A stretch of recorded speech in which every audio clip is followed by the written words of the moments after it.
World leaders, scholars, diplomats, monarchs, activists and analysts have all spent decades on failed plans for Gaza and the goal of bringing peace to Palestine. None of them has ever come up with anything remotely like this, though.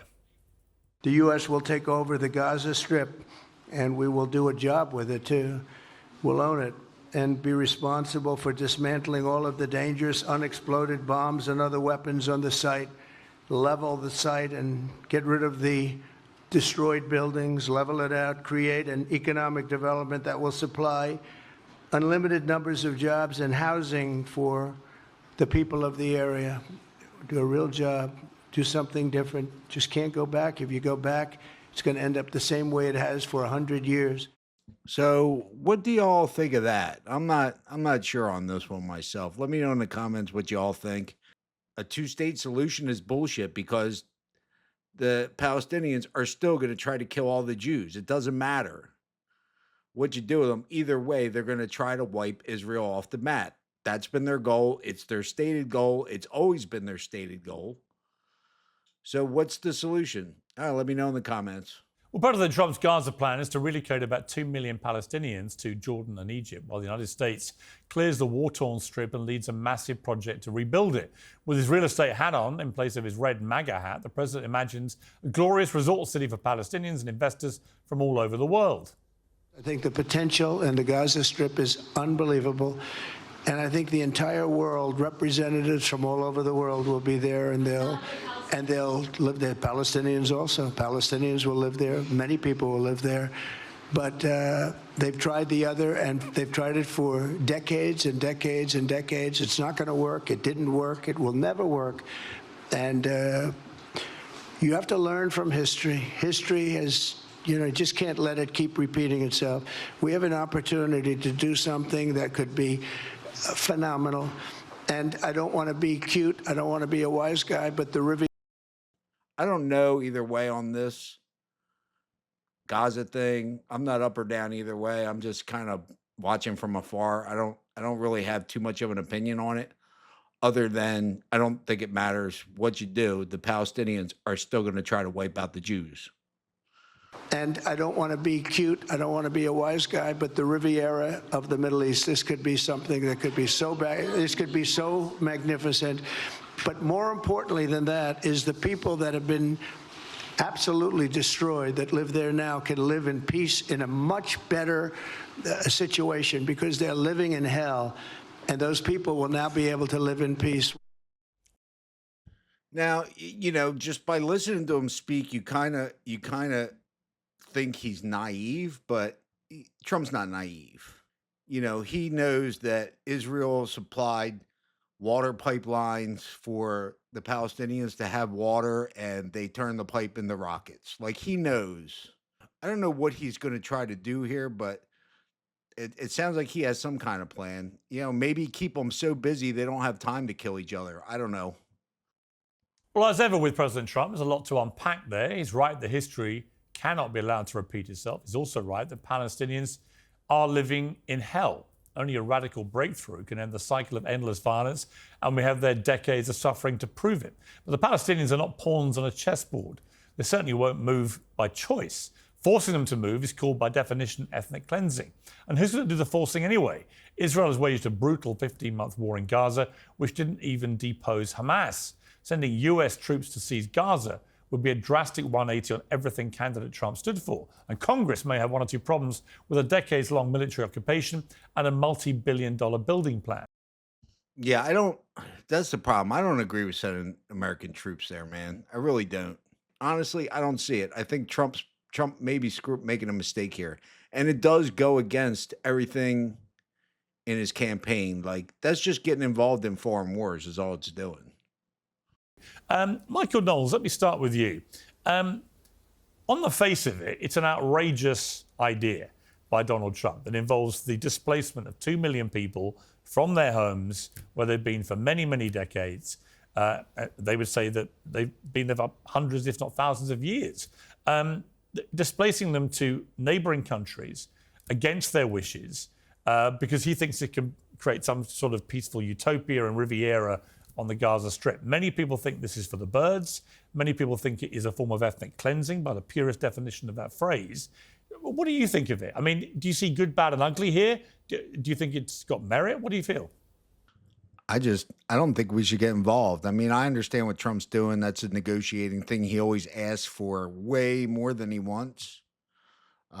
It's another negotiating tactic, but when it comes to boots on the ground or anything, we got no business being there. And I hope conservatives and Republicans like kind of say no, we don't want to do that. People can call it insane, but of course the definition of insanity is to just keep repeating the same thing and expecting different results. So say what you will about President Trump's plan, the very fact that it's different makes it probably a lot saner than the supposed peace plans we've had for almost a century now. It's clear President Trump has never seen a piece of real estate that he didn't want to acquire, and I think Greenland is a little more scenic than Gaza, but nevertheless, perhaps a golf resort or a casino would look good in that area. But I suspect you're right, Piers. I think that probably President Trump is talking past the sale here. I think he is probably giving himself a lot of leverage here in a broader kind of negotiation, but I don't want to evade the issue. You've brought up this issue of ethnic cleansing, and this is something that I've been talking about for certainly the entire duration of this war and probably even earlier, which is that in this war, you have two belligerents with the same rational strategic objective, namely the ethnic cleansing of the other. And so when we're talking about the Israelis, it does seem that the implicit and rational strategic objective would be to get the Palestinian Arabs out of Gaza because they can no longer tolerate the security risk that was proven on October 7th. I don't blame them for it. If I were the Prime Minister of Israel, I would have the same view. Yeah, for sure. I mean, that's the only way you're going to get peace there is to remove them from the area. That's the only way. So, you can call it ethnic cleansing if you want, but the truth is the only way there's going to be peace is to separate them. Just like you would two kindergartners fighting in school. And we can't let the Palestinian Arabs off the hook here. They elected Hamas. Their explicit goal, their perfectly clearly stated goal is the ethnic cleansing, if not the outright genocide of Jews in Israel. So I guess my question to people who are clutching their pearls and who are scratching their heads is, what did you expect to happen? For the fact that President Trump is at least giving a little bit of leverage for a broader deal here seems to me the best resolution that we've had so far. I think it's a bad idea. Yeah, I don't think we should have anything to do with it because we're infidels and then they're just going to kill a bunch of our soldiers. No, I don't think. Let Israel do whatever it wants. Let the Palestinians do whatever they want. We should just stay out of it and work on ourselves, man. Yeah, I mean, it's interesting, Omar, because I've known Trump a long time, and one of his favored techniques is to say something that sounds very outrageous, sounds very shocking, sounds very extreme, to jolt people to a negotiating table. Right, I've seen him do this many, many times. We've just seen it with the tariffs, with Mexico, Canada, and the ongoing row with China. This is part of his playbook. So I don't for a moment think that he believes this is actually achievable the way he laid out yesterday. But do I think that there is some kind of middle ground here where America took charge of Gaza for the foreseeable future, helped rebuild Gaza, and that some people from Gaza do end up going to Jordan and Egypt, as many have in the past, by the way, and that some would return to a revitalized, rebuilt Gaza. Is that beyond the realms of acceptability to people in Palestine? Yeah, Piers, Trump has said many extreme things in the past, but this is by far the most extreme position he has put out. And that, quite frankly, is a very high bar given the fanaticism with which he utters policy proposals on just about everything. Effectively, at this point, what he's proposing is the destruction of Palestinian society in Gaza, the scattering of Palestinians to neighboring countries.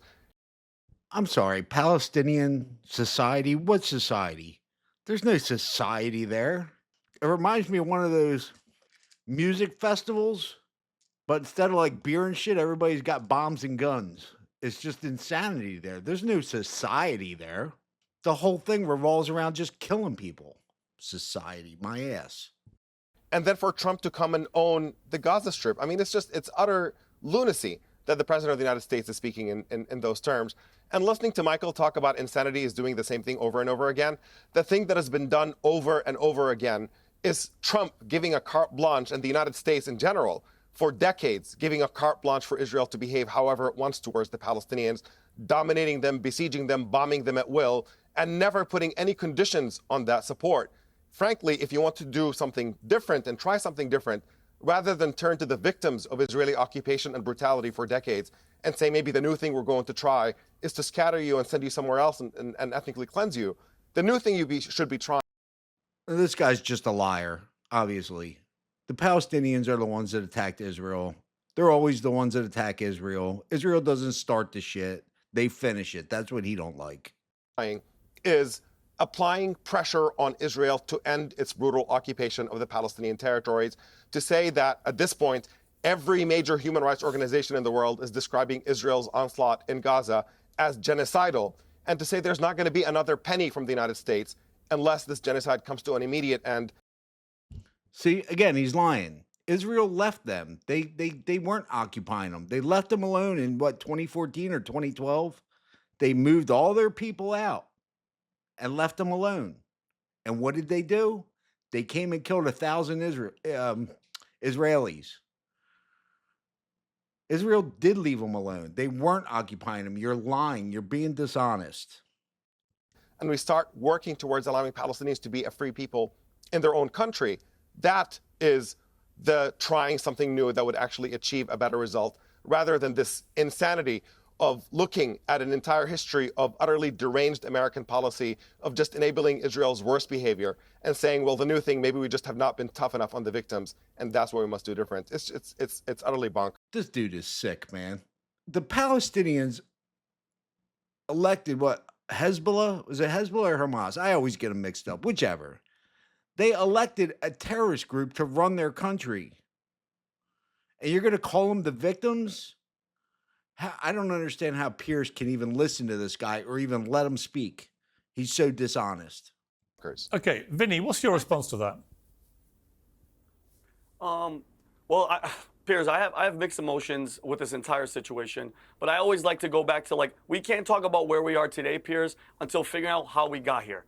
October 7th, you mentioned, Piers, 15 months ago, worst attack, almost 1,300 civilians murdered by Hamas. Horrible, horrible day. But the fact that, and John Kirby came out a week after and said, people were asking, how could this happen? How could the most secure piece of land in the entire planet, okay, Piers, I don't know if you've ever been to Israel. Dogs walk past these freaking security. Okay, so you cannot tell me at all that Mossad, the Shin Bet, and the IDF not only had no idea that it happened, and it appears for 6 to 12 hours in certain places, this happened. And when you have John Kirby coming up. That's all true. I mean, I would not be surprised at all if Israel let the attack happen for an excuse. But that's still, the Palestinians still attacked, right? So the Israelis can kick back and just let it happen, sure, for an excuse to bomb the shit out of them. But the perpetrator still has to perpetrate the crime, right? Israel's definitely not responsible for Hamas perpetrating the killings. They're not. They may have let it happen, but they're not responsible for it. No, well, Piers, here's my, and this is where I'm conflicted, like I said in the beginning. With this situation, Piers, when I was a kid and I would fight with my brother over a toy, okay, my father would come in, my mom would come in, and they'd warn us, guys, stop fighting over this toy. And after 3 or 4 times, they'd finally come in and say, you know what? Nobody's playing with the toy. Nobody gets the toy. Okay, Piers, I'm a Christian, and that land, Piers, is where Jesus Christ was. Okay, so I'm conflicted, Piers, because I want that land to be preserved. I want to be able to go there and visit. So maybe, Piers, maybe this might be a good thing where Trump is going to come in, and just as long as there's no fighting. My only thing is the people that were there, they should have a right to come back to their land, Piers. Plain and simple. Yeah. I can agree with that, but maybe the answer is a third party, right? Like, I don't know. I don't know the area that well. Maybe have the Saudis take it or Egypt take it, have somebody else take it. Allow the Palestinians to stay there. Sure, it's their land, but the killing's got to stop at some point. It's just ridiculous.